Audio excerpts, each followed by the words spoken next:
Part 1. You will hear a conversation between a representative whose name is Dawn and a prospective member of an automobile club. First, you have some time to look at questions 1 to 6.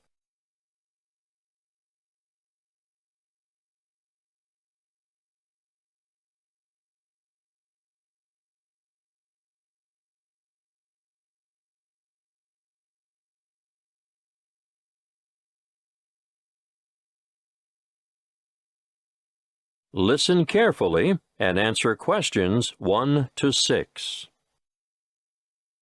Good morning. My name is Dawn Buffett. How can I help you? Good morning, Dawn. I'd like to join the club. Wonderful. Now, have you ever been a member before? Yes, I joined after I left college, and I was a member for 7 years before I let my membership lapse when I went abroad. Do you have your old membership card? No, sorry, I threw it out when I moved. Have you got any other form of identification on you? I've got my driver's license, and my passport, and a couple of bank cards. The license will be perfect. Here you are. Thank you. Oh, the photo is not a very good likeness, is it? No, I've shaved off the beard and cut my hair since that was taken. I'm going to have to make a note of some of these details, and I'd like you to correct me if any of them have changed. Obviously, the number here will be the same.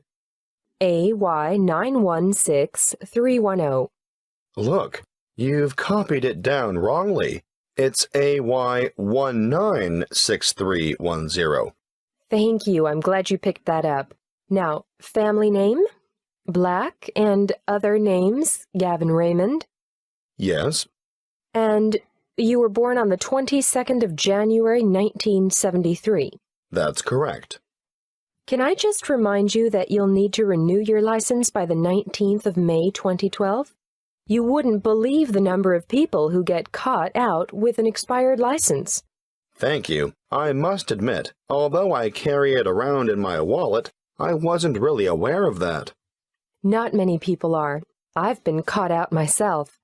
Now, I can see that you're one of those who has opted out of having an address printed on the card, and I can understand that.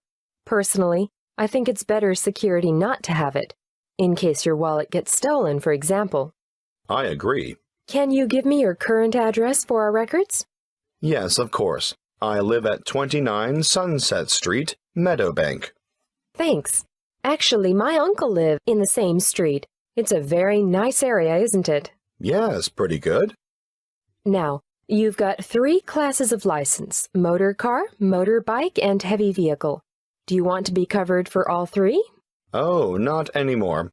I had a motorbike when I was a student, and then, before I went abroad, I worked as a truck driver for a while. But I never want to do that again. These days, you'll only find me behind the wheel of a car. Well, that's all done. Now for one final question. What's that? I need to ask you whether you've ever had any driving or other convictions or endorsements on your license. Well, I've had a few parking tickets. We don't count those. And I haven't had any endorsements, but I do have a dangerous driving conviction from back in 1993. I was young and inexperienced, and going too fast in wet weather, and I slid off the road and hit a power pole. Well, I have to make a note of that, but you're lucky. Because it's over 15 years ago, it won't be held against you. Before you hear the rest of the conversation, you have some time to look at questions 7 to 10.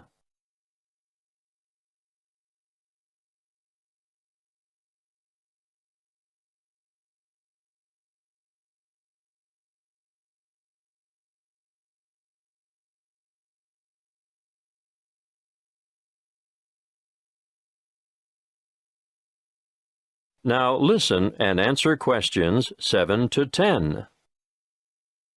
We've changed quite a lot here at the Royal Car Club since you were last a member. Oh? We now have 4 different levels of membership, starting at blue, then moving through bronze to gold. What does that mean exactly? Well, you get a different level of service and different benefits depending on what you choose. Of course, that is reflected in the annual fee. The more benefits, the higher the fee. I see. The standard club care comes with a 5% discount at bronze level and a 7.5% discount at silver level. And gold? If you own more than one car, I'd recommend the gold level because you only pay half the fee on your first vehicle. I'm not sure I need that. Well, bronze and silver have $10 and $20 off the insurance fee, but with the gold membership, say you had an accident and your car was badly damaged or off the road for any length of time, you'd be eligible for car hire at no extra cost. That's good. There's one more thing. If you need to borrow money to purchase a new car, we offer personal loans at a reduction off the general applicable rate. These start at 0.25%, go up to 0.5% at bronze level, and increase to 0.75% at the next level. Gold has a whopping 1.25% reduction on the applicable rate. Well, that is something I should consider, perhaps. Thanks for your help. I'll think it over and let you know. That is the end of Part 1. You will now have half a minute to check your answers.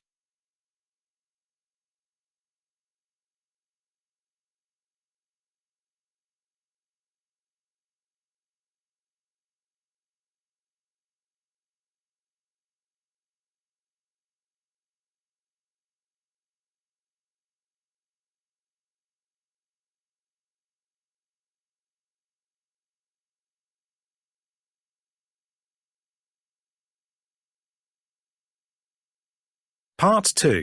You will hear a guide at the Summerland tourist attraction talking to a group of visitors. First, you have some time to look at questions 11 to 16.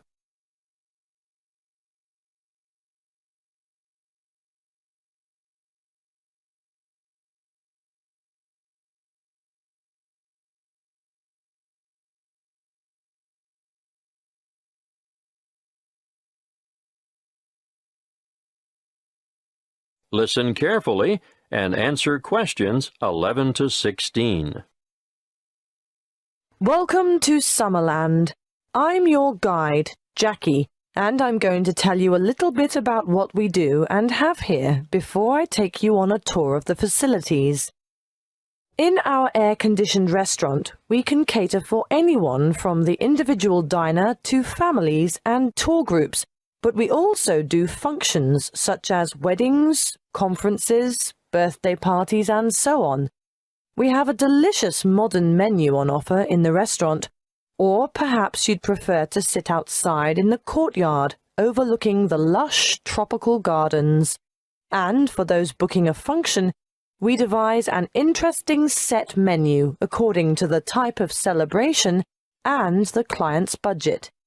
If formal dining isn't what you're after, we operate a takeaway food bar, which has a range of light snacks and refreshments, just the thing if you're supervising children in the playground. The playground and picnic area makes a great alternative to the beach. If you've remembered to bring your bathing suit and a towel, you can cool off in the water spray park. Parents can sit back, relax, and enjoy a coffee, while the kids have fun in our fully fenced, shady playground and picnic area. What a way to make the most of the warmth and sunshine we have here in abundance. The older children will love to visit the historic cottage with their parents. This was the original homestead on the property and is now preserved as a museum with an educational DVD and cinema room. You'll find the information center here also, and you'll be able to pick up some glossy brochures to take home with you and show your friends. Don't worry, we have more than enough leaflets for you to take home. Visit the gift shop and you'll find an enormous variety of local products, fine foods, and handicrafts on sale. Some say that this is the best displayed and priced shop in the region. There is more to be admired, and purchased in the garden nursery, which has an extensive range of flower pots, indoor and outdoor plants, statues, and all kinds of other garden accessories to adorn any home or garden. While we're on the topic of gifts and such, I must mention the woodcrafting shed and urge you to take a look at the amazing products that the woodcrafting team produces there. You'll be able to watch them at work and buy anything they've made. The toys they produce are not only original, but some of the finest craftwork you'll ever see. Take your little ones by the hand and keep an eye on them, because they'll want to play with these, but they can't be played with unless they're paid for. Last but not least are the orchards. The Summerland tourist attraction is actually a working farm with over 40 hectares of macadamia and avocado trees. The macadamia nuts are picked by machine from April through to September. The avocados are grown, hand-harvested, packed, and marketed on site. Before you hear the rest of the talk, you have some time to look at questions 17 to 20.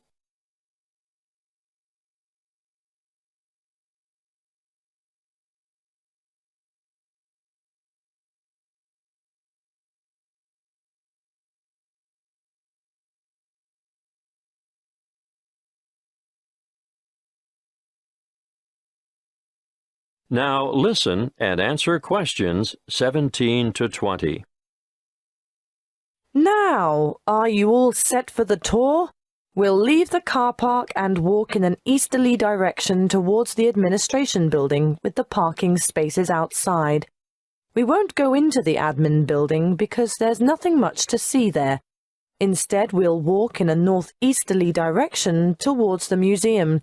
But before we get to it, we're going to turn right, walk past it, and go into that enormous building to watch how the avocados are graded and packed.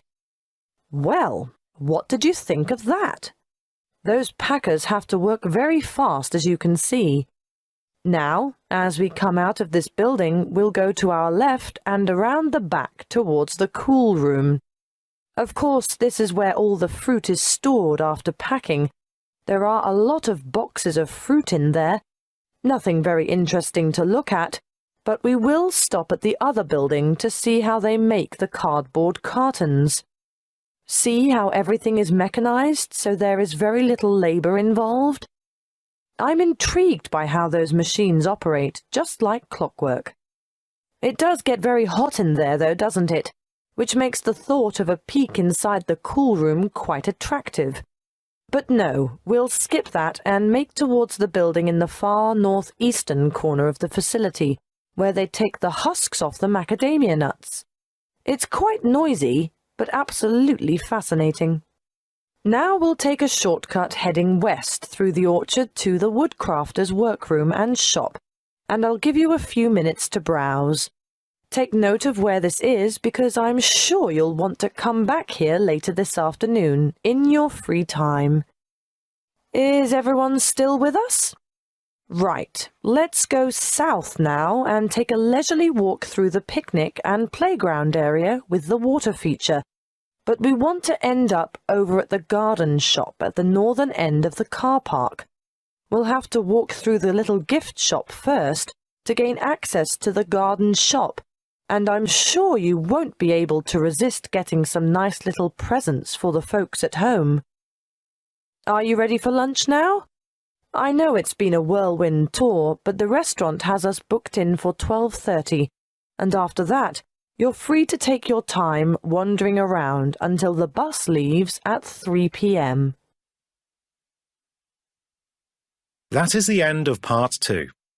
You now have half a minute to check your answers.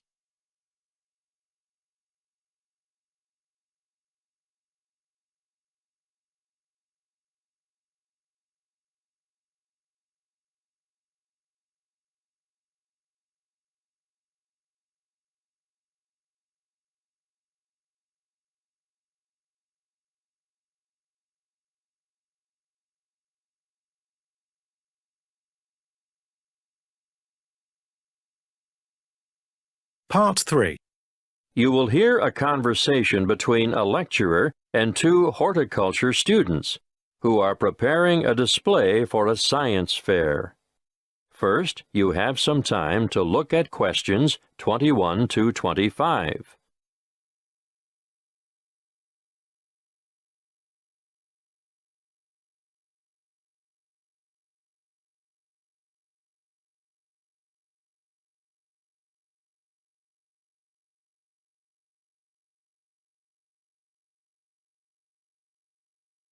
Listen carefully and answer questions 21 to 25.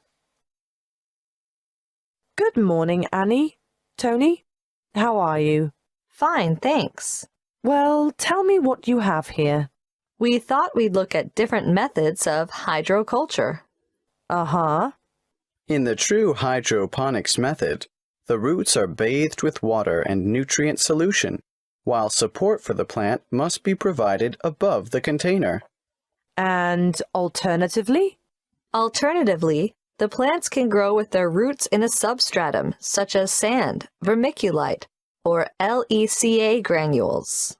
LECA stands for Lightweight Expanded Clay Aggregate, and vermiculite is… Thank you, Tony. I know what vermiculite is, but you should be prepared to give details about all these things to the visitors. Can you explain what the advantage of LECA is over traditional soil? It's a natural product, manufactured from clay. It's colorful, lightweight, and perfect for allergy sufferers. That's right. Now tell me why. Because it's clean and hygienic, bacteria and soil diseases don't get a chance. Well, you could say that on this chart here, ideal for household plants. And we'll point out that the growing medium itself makes no contribution to feeding, which is provided in solution with the water. Good. Now tell me what you've got here.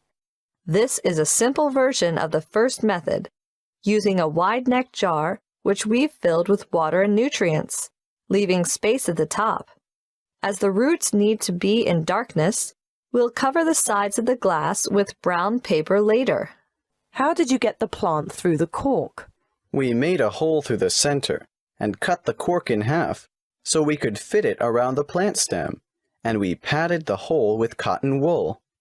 Well, that's a good demonstration of the principle involved and ideal for a houseplant, but many people will want to see a wider application. What about more plants? We haven't quite finished the preparation yet, but over here you can see a bigger container.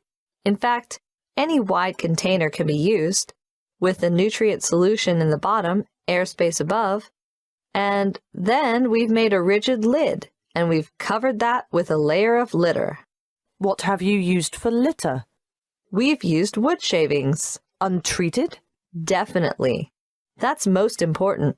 You can use a variety of materials for litter, but obviously nothing toxic, and treated timber contains some nasty chemicals.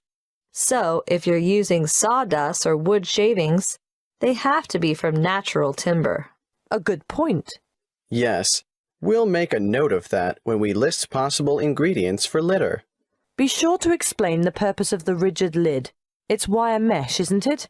And why the litter layer is important too. Well, the mesh is just a platform to keep the litter out of the water, and the primary function of the litter is to exclude light from the root space. Before you hear the rest of the conversation, you have some time to look at questions 26 to 30.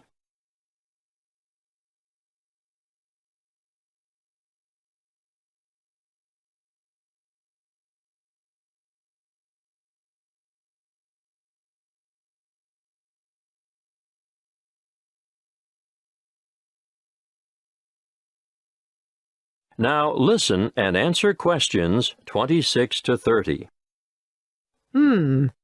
What you have so far is ideal for the home or office, but what about commercial applications? Well, we're going to demonstrate the nutrient film technique, which is popular with some commercial growers, particularly for the cultivation of crops such as runner beans and tomatoes. Producers would really like to see some innovation in the cultivation of potatoes and yams too, but obviously, this technique is only suitable for those crops which grow above ground. What about peas? Well, we found peas were awfully tricky to grow using this method, although we're still unsure as to the reason. Where's the exhibit? I don't see it anywhere. Well, that's because we haven't finished it yet, because we're going to have to procure some mature plants first. We didn't think far enough ahead to have started them off earlier, and when we do get them, we'll have to handle them carefully. Yes, because when our model is finished, you'll see how the plants are held in position by a plastic tube which almost encloses them completely and is quite loosely fastened around the stems. Yes. And the feeding or watering system? Well, it's a bit different. On a large scale like this, you need to have the food solution trickle down through the tubes. Yes, but the solution must also be rich in oxygen. And what? It just bathes the roots? That's one way of doing it. What's the other way? You can have the solution moistening a substratum of rock wool at the bottom of the container. Rock wool? It's the same as mineral wool. You know, a lightweight fibrous material, the kind of thing used for insulation. Or you can use a layer of paper fiber. Oh, yes. Something that has the capacity to absorb the solution, right? Well, you do need to experiment a little. For example, we tried coconut fiber. But it just didn't have the properties we were looking for. I see. In our display, you'll only see the basics. The kind of thing that can be done at home in the backyard. But commercial enterprises do need a lot more equipment, and the media used in substrata are constantly changing as new developments are made. The cost of upgrading is ongoing. And there's always the potential of outright failure when changing systems from one you know and understand to an innovative one. Of course, there's no room for guesswork in business. You have to try to get everything right first time. That is the end of part 3. You now have half a minute to check your answers.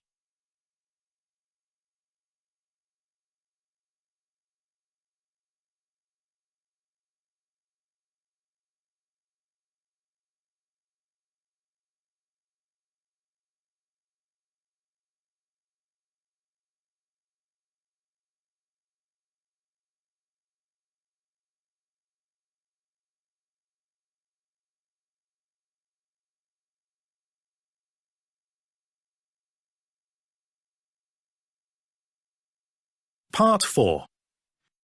You will hear a talk given by a guest lecturer in the Continuing Education Department. First, you have some time to look at questions 31 to 40.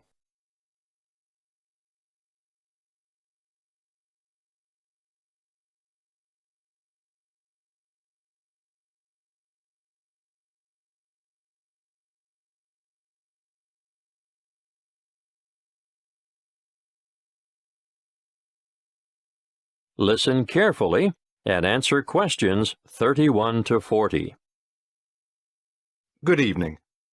I'd like to thank the Continuing Education Department for hosting this series of lectures on people behind the names you thought were fiction. Welcome to this talk on the Grand Old Duke of York. I'm sure you're all familiar with the old nursery rhyme. The Grand Old Duke of York, he had 10,000 men.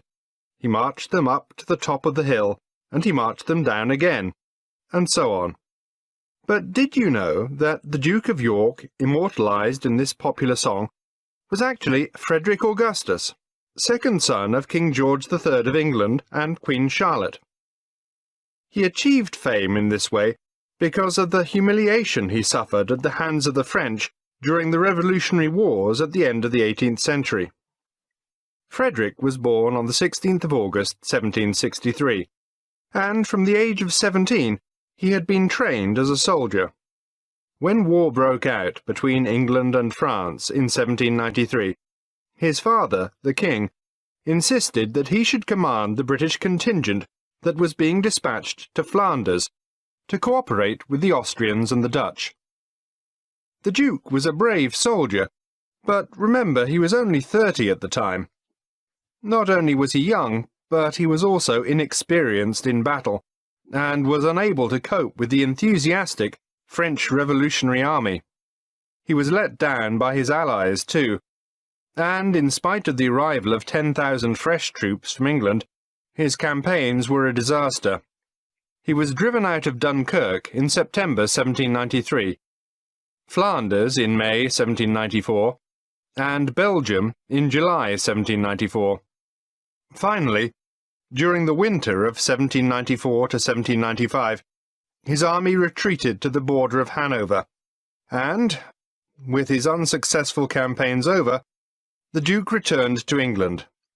It was after this military fiasco that the Duke of York came to be, rather unkindly, satirized in song. Would you believe, despite all this, King George III arranged his son's promotion to the position of Commander-in-Chief of the army in 1798, and in the following year he was appointed to command an army sent to invade Holland. Again he was unsuccessful, and this confirmed the general opinion that he was not capable of commanding an army in the field. Nevertheless, the rhyme is a bit cruel and harsh, because it doesn't take into account the nature of the soldiers who served with Frederick. All the blame for lack of success should not have been attached to the Duke alone, because the army he had under his command was made up from what is commonly described as the scum of the earth. This is a somewhat offensive term, used to refer to a group of people regarded as despicable and worthless. Who were they, these ordinary soldiers? Well, they were mostly vicious, brutal ex-convicts, or raw recruits, and elderly men. The officers who commanded them were all untrained as military men. In fact, they were anybody who could afford to buy a commission. But here's the really great thing that, unfortunately, the Duke of York is not remembered for. He realized that this was a hopeless kind of army, and he set about improving conditions in order to recruit higher-quality soldiers. He introduced padres. Are you familiar with the term? No? Well, let me explain. You see, members of the British Armed Forces are generally Christians of one denomination or another, and a padre is a Christian cleric or chaplain who ministers to the soldiers and attends to their spiritual needs, without belonging to any particular grouping within the Christian faith. Now, where was I? Yes, Frederick introduced padres, doctors, and veterinary surgeons to the battlefield. Why vets? To attend to the horses, of course. Remember, we're talking about late 18th century battlefields. He was also the founder of the Royal Military College for the training of officers at Sandhurst. Yes, the very same one where the princes and other members of the royal family receive their military training today. Frederick also founded the Duke of York's School in London for sons of soldiers killed in battle. His name is perhaps better commemorated by this school in Chelsea than by the column that stands at the top of Waterloo Steps in St James's Park. In 1807, the Duke was involved in a scandal with a woman, and as a result resigned as Commander-in-Chief.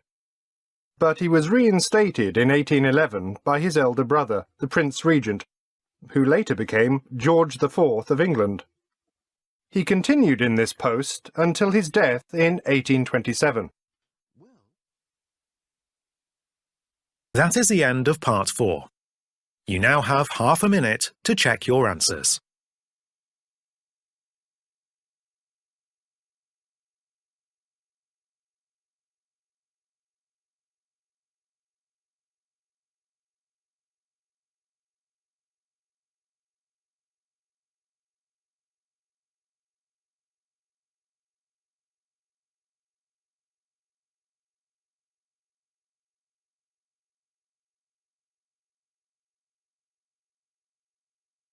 That is the end of the listening test.